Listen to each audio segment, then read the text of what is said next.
My name is Cassie. I've been married to my husband, Danny, for 30 long years now.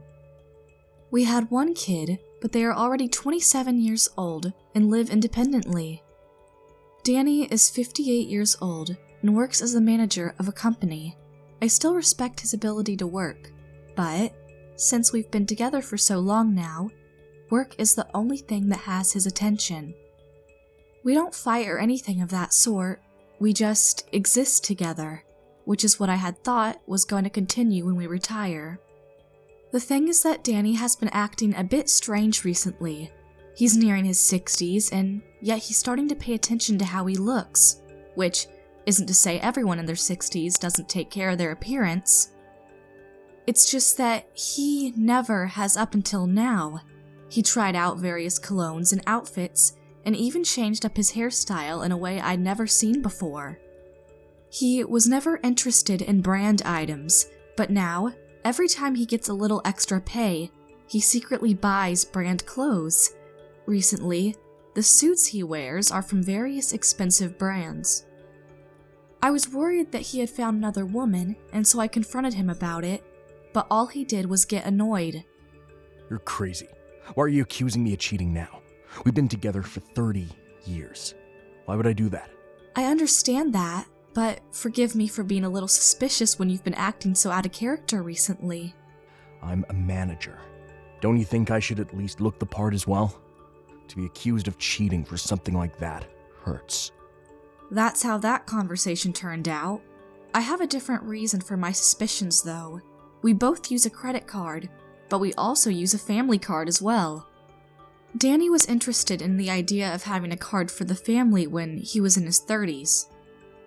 He only really told me the amount of money that was in the account and nothing else.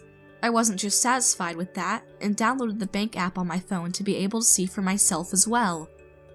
From there, I saw the names of stores that a woman would love to shop at written in the bank statements.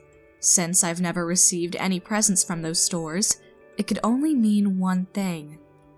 Since he became the manager, he stays out longer throughout the night. I figured he found a woman he was interested in at a club or something along that line. The thing that saddens me is that he looks a lot younger and a bit cooler now than when I first married him, but he isn't doing it for me. I guess I should be more upset over this, but it's been 30 years and recently it hasn't been all that happy. Of course, I am sad, and it shows as I am extremely distracted at work thinking over this. It seems like everyone else at work has seemed to notice my behavior as well. At home, it's the same. Up until I fall asleep, I think of Danny. There are even nights when I don't sleep at all. Due to the constant restless nights, my body seems to have been showing signs of weakening, or so I thought. I ended up hospitalized one day when I passed out at work. I remember hearing the concerned voices of my coworkers, but I just closed my eyes. 3 days later, I woke up, and it seemed like Danny had just arrived at the hospital at the exact time as well. You're awake. I'll get to the doctor. He didn't even bother to look concerned about my well-being, just went straight after a doctor. When the doctor came, he explained what caused me to suddenly lose consciousness like that. Turns out, I'm sick, and my body couldn't handle all the stress of all these things which made me lose consciousness. The doctor wanted to run some test on me, so I'll have to stay another day at the hospital to hear the results. Once the doctor got up and left the room, Danny was about to do the same. Hey, you're leaving? Yeah, it's not like I can do anything here.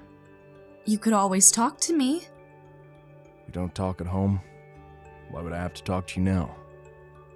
Leaving me alone like this is a bit heartless.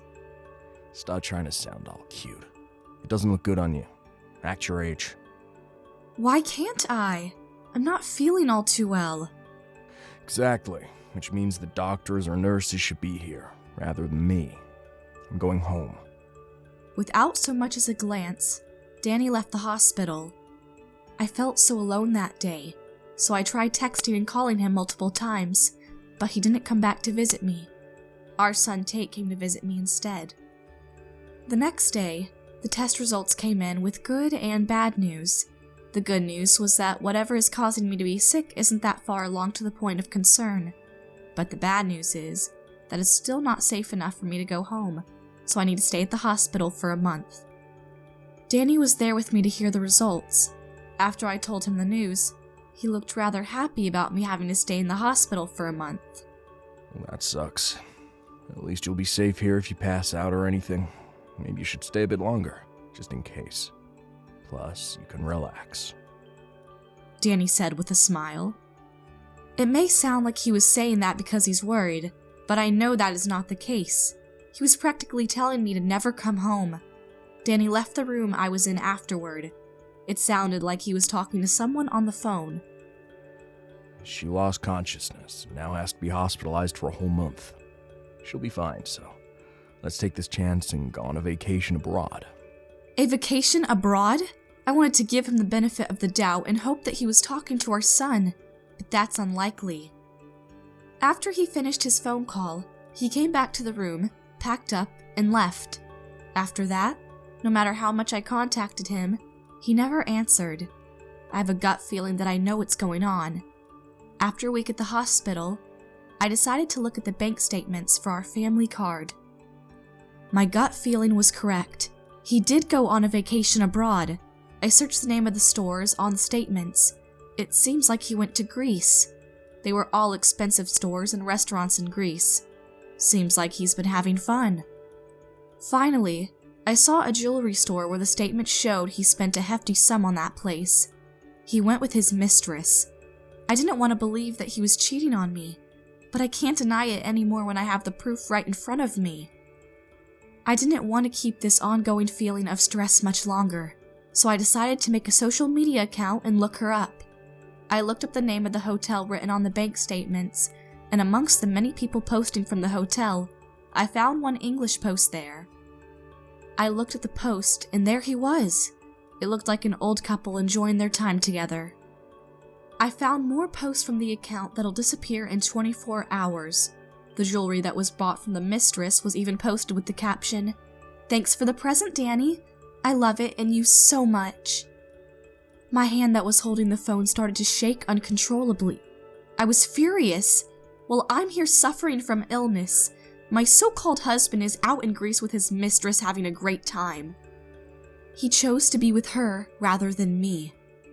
Maybe it was the need for revenge that helped, but somehow I recovered quickly. I was allowed to leave the hospital 2 weeks earlier than expected. I didn't mention this to Danny and went home.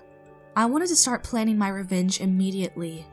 I wasn't able to get into contact with him from the moment I was hospitalized up until I was discharged, and now he finally calls me.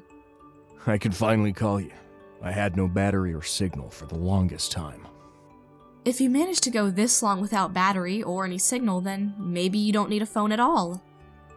Well, anyways, where are you right now? I went to visit you at the hospital, but they told me you weren't here. I was able to leave early, so I'm back home. Why didn't you tell me that? You didn't have any battery or signal, right? Don't be so smug. Anyway, I'll be heading home now. I sat there after he so rudely ended the call, wondering why he was so mad at me. Also, why couldn't he come up with a better excuse for not being able to even text or call?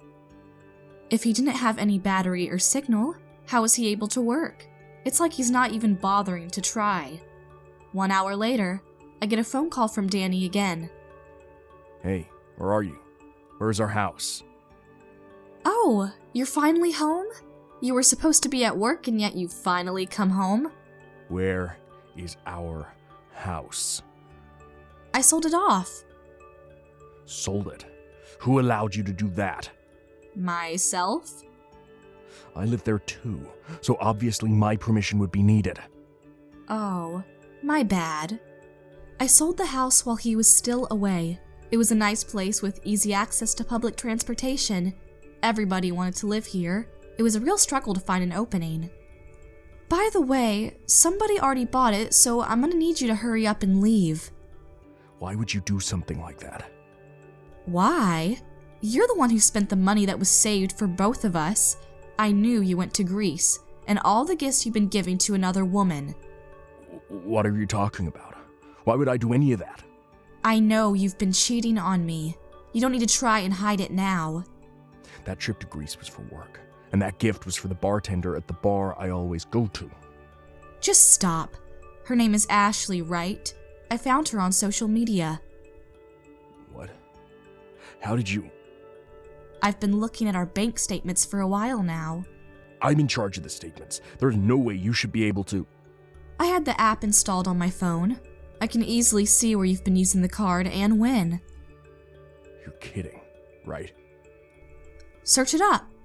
I thought I was hiding it pretty well. Anyways, I'll be keeping the money I got from selling the house, okay? That should be okay with you considering what you've done.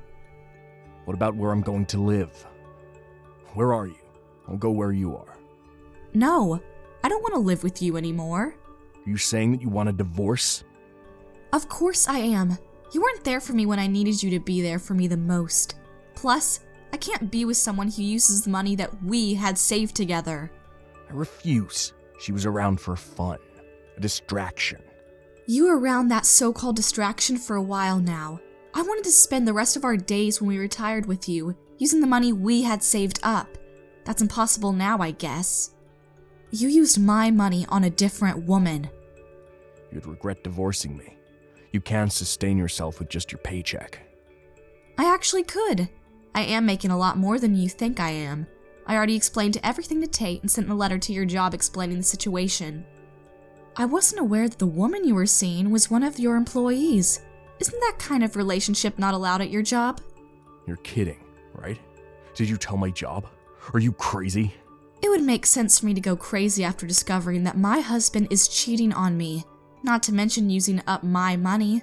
I doubt that someone wouldn't go crazy after all that. She has a family as well. So? You guys are scum who don't appreciate your family. Anyways, hurry up and pack your stuff up, or else some trouble will go down with the next owners of the house. Wait, hang on. Goodbye. We were officially divorced shortly after. Danny ran into some trouble with the mistress's husband as well. His manager position was also taken from him after they found out about the affairs. All those times he took advantage of his position have now been turned tenfold. The mistress got fired from the company. She wasn't that great of an employee to begin with. 6 months later, Danny started knocking on my door. I'm not sure how he found my address. When I opened the doors, he was on his hands and knees asking for my forgiveness. Please let us go back to how life was before. You were the one for me. This is embarrassing. Stop. She's crazy. Yeah, I could guess that a homewrecker for both herself and another's would be less than sane. Just like you. It's not that. Since she got fired and has no job, she can't pay for any of the money that her husband is demanding. So she's asking me to help pay for it. I try to explain that my salary is barely enough anymore, thanks to you. This isn't my fault. It's yours. Does it matter? It does, but whatever. What did you want? I want to be back with you. I can't be with her any longer, emotionally and financially. You have no regard for anybody but yourself. What about my emotions and my money? I only have negative emotions, and whenever I see you, there's no way I can be with you again. We're divorced. Leave me alone. I slammed the door in his face. He kept knocking on the door or pressing the doorbell, and when I peeked out a window, he was still on his knees. I didn't know what to do, so I called Tate, and he immediately came over. Dad, after all you've done to Mom, what do you think you're trying to pull here? Leave me and Mom alone. Tate said in my defense. I think after having his son talk to him, he finally got the message. He finally left me alone, and I moved to where Tate lives. His wife had offered to let me live with them, and I couldn't be more grateful. I finally feel like I can have fun as I watch my grandson.